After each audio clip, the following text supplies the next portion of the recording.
Verstappen turns down $80 million. Not with a press conference, not with a statement, but with silence. Weeks of it. And the strange part is that this offer isn't just money. It's an escape hatch. It's Red Bull's attempt to weld shut the one door that's currently, right now, standing wide open in Max Verstappen's contract. So the question isn't really about the number. The question is, if the door is open, and he still won't walk through it, and he still won't close it either, what is he actually waiting for? Here's what's confirmed. Verstappen currently earns somewhere around €65 million a year at Red Bull, under a contract that runs through the end of 2028. According to Germany's Bild, Red Bull has now put a new offer on the table, reportedly close to $80 million annually, stretching his stay through 2029. That's a significant raise, and by some estimates, it would put him among the highest-paid athletes in global motorsport. But the raise isn't the headline. The headline is what Red Bull wants in exchange: the deletion of Verstappen's performance-based exit clause. The clause that, according to multiple outlets picking up the Bild report, is already active. So let's restate that, because it matters. This isn't a hypothetical escape route being negotiated for some future scenario. Several reports now describe the clause as triggered. Verstappen reportedly sits outside the top two in the championship as of the summer break, which is the condition that, according to these reports, hands him the right to leave for 2027 if he chooses to exercise it by October. Red Bull's response to that leverage isn't to argue with it. It's to try to buy it back. And that's a second version of the same question. A team that just watched its competitive position slip is now offering its biggest star more money than almost anyone else on the grid, specifically to give up the thing that would let him leave that team behind. You don't pay to remove an exit unless you're afraid someone's going to use it. Reportedly, the two men steering these talks from Red Bull's side are team principal Laurent Mekies and sporting director Oliver Mintzlaff, both relatively new to their authority within the team, both now negotiating the single most consequential contract on the grid. Here's a third version of the question, and it comes from what's happening around Verstappen rather than to him directly. His longtime race engineer, Gianpiero Lambiase, is reportedly set to leave for McLaren. That detail alone has been enough to set off a fresh wave of speculation, because a race engineer isn't just a technical role, it's the voice in a driver's ear on every single lap, for over a decade in this case. Losing that voice, even without losing the driver himself, changes the shape of the garage Verstappen wakes up to every race weekend. Separately, reports from ESPN describe Chief Engineer Paul Monahan as expected to leave his role as well, with a move to Cadillac's new operation reportedly under discussion.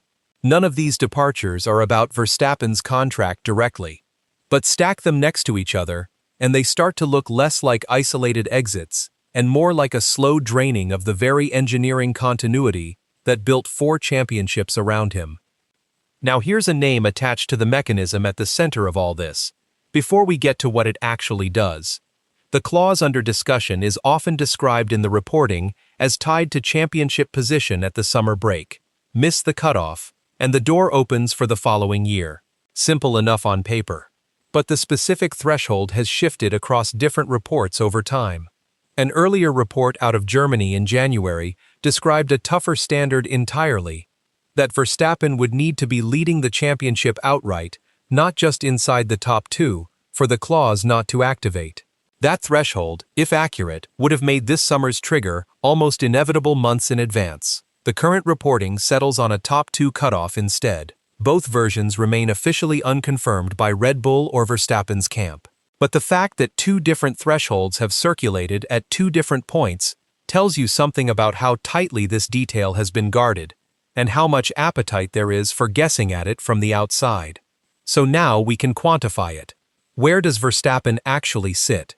Coming out of the Hungarian Grand Prix, where he finished second behind Lando Norris, while his championship rival Oscar Piastri retired with a gearbox failure, Verstappen is 6th in the drivers' standings.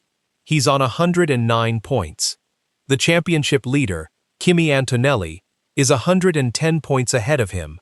Not ahead in the way a title fight is usually ahead, ahead in the way that turns a contract clause into a countdown clock. That's the surface effect. A four-time world champion, sixth in the standings, sitting on an active exit clause, while his own team offers to bury that clause under a mountain of cash. But surface effects always have something underneath them, and this is where the story stops being about numbers and starts being about people.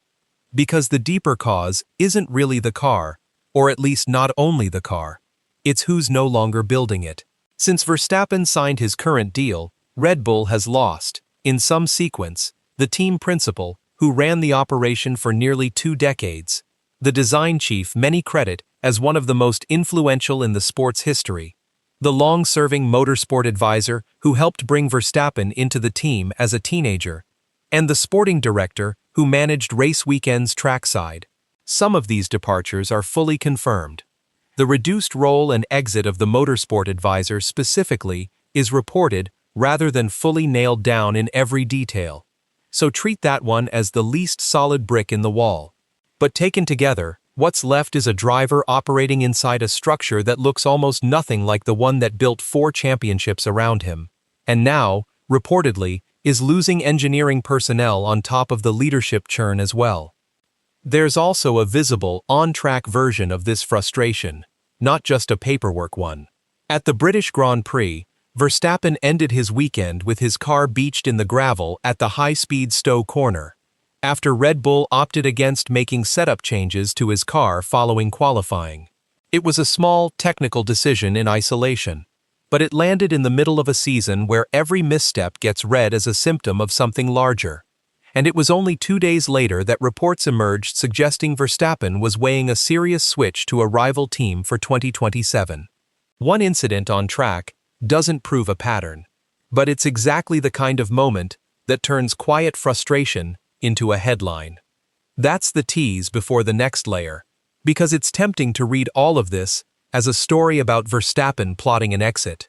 The reporting doesn't actually support that as cleanly as it might seem. Here's the honest counter-evidence, and it's worth sitting with rather than waving away. Verstappen's manager, Raymond Vermeulen, has been directly and repeatedly asked about all of this, and his answer hasn't wavered. He's told Austrian outlet OE24 that despite everything being written, the reality is that Max intends to finish out his time at Red Bull. That's about as plain a denial as you'll get from someone in his position. And it lines up with something else. A photograph that, on its own, looked like smoking gun evidence of a getaway being planned. In early July, a Dutch journalist published images of Vermeulen and Verstappen's father sitting with former Red Bull advisor Helmut Marko on an Amsterdam terrace, days after reports had linked Verstappen to advanced talks with a rival team. It looked, from the outside, exactly like what a driver's inner circle plotting a departure would look like. But when reporters caught up with Marko, his explanation was almost aggressively mundane.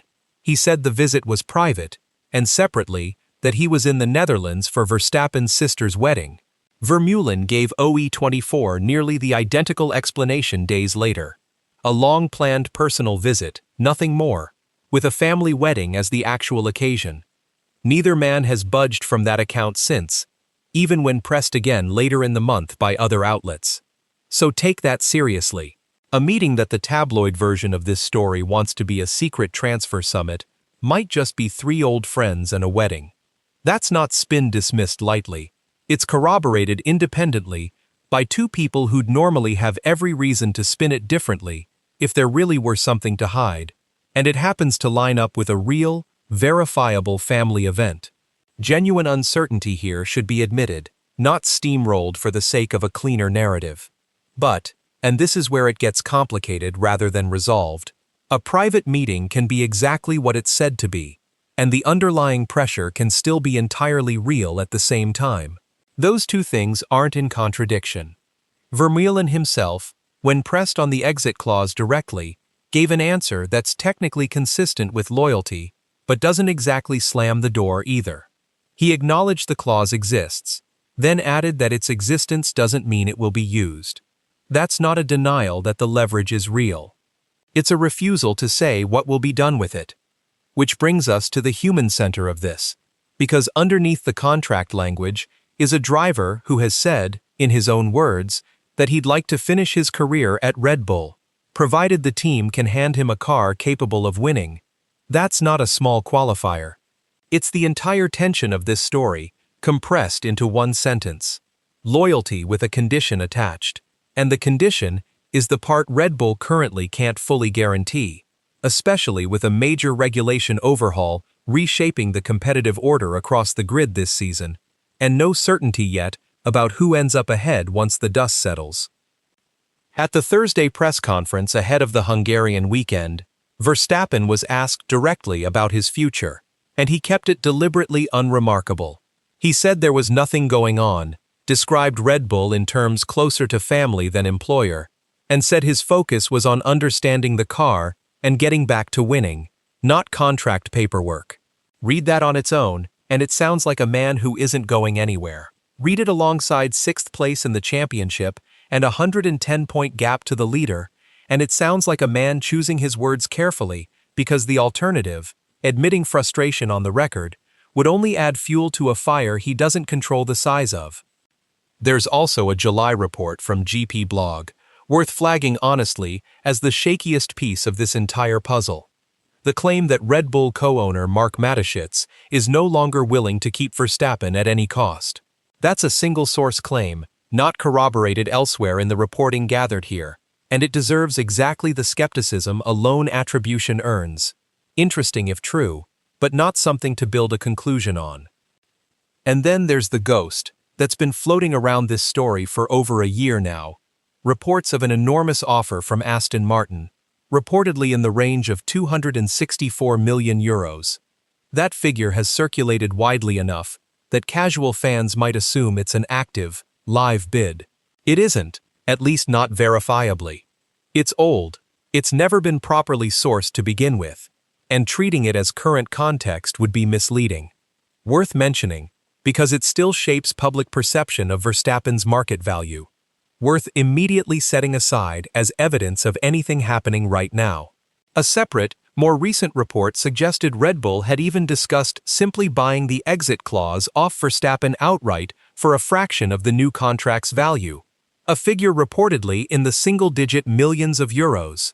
That claim, too, traces back to one journalist's account and hasn't been echoed elsewhere with the same specificity. So where does that leave the actual stakes, stripped of speculation? Verstappen is 6th in the championship, 110 points off the lead, coming off a season-best drive to 2nd place in Hungary, while his title-contending rival's car failed mechanically in the same race. He is, according to multiple independently reporting outlets, sitting on an exit clause that current reporting says is already active, with an October deadline to decide whether to use it. Red Bull has, according to the same body of reporting, offered close to $80 million a year to make that clause disappear entirely, on a deal running through 2029. Verstappen's team has held that offer, according to reporting, for several weeks without an official response. That silence is itself the most concrete piece of new information in the entire story. Not what's been said, but what hasn't been. Around him, the team has been quietly settling other pieces of its 2027 driver lineup, reportedly confirming Isack Hadjar's continued place on the grid, even as the sport's biggest name remains the one contract nobody can finalize. Now for the honest downgrade. What's fully confirmed here? Verstappen's current contract runs through 2028. His finishing position in Hungary, his championship standing and points gap, the departures of key senior figures from Red Bull's leadership over recent years, with one of those departures, Marco's reduced involvement, reported rather than officially finalized in its specifics, and Verstappen's own on-record comments in Budapest. What remains reported but unconfirmed by either party directly? The exact size and structure of the new contract offer, the precise wording and trigger threshold of the exit clause, the January report of a tougher earlier threshold, the single-sourced claim about Mateschitz's patience running out, the reported clause buyout figure, and any suggestion that the Amsterdam meeting was about anything beyond what both Marco and Vermeulen have said it was. None of that has been denied by Red Bull. None of it has been confirmed either. It sits, deliberately or not, in the silence between an offer made and an answer withheld. Which is really the note this whole story ends on. A team trying to remove uncertainty with money, and a driver whose response to that offer has so far been nothing at all. Not acceptance, not rejection, just time passing, while the championship keeps producing evidence for both sides of the argument. October is the number to watch now. Not because it guarantees anything, but because it's the point where silence stops being an option. And whatever answer eventually comes out of Milton Keynes, it likely won't be the end of this. It'll be the start of whatever Red Bull decides to build next, with or without him, in the seat that made the team what it is.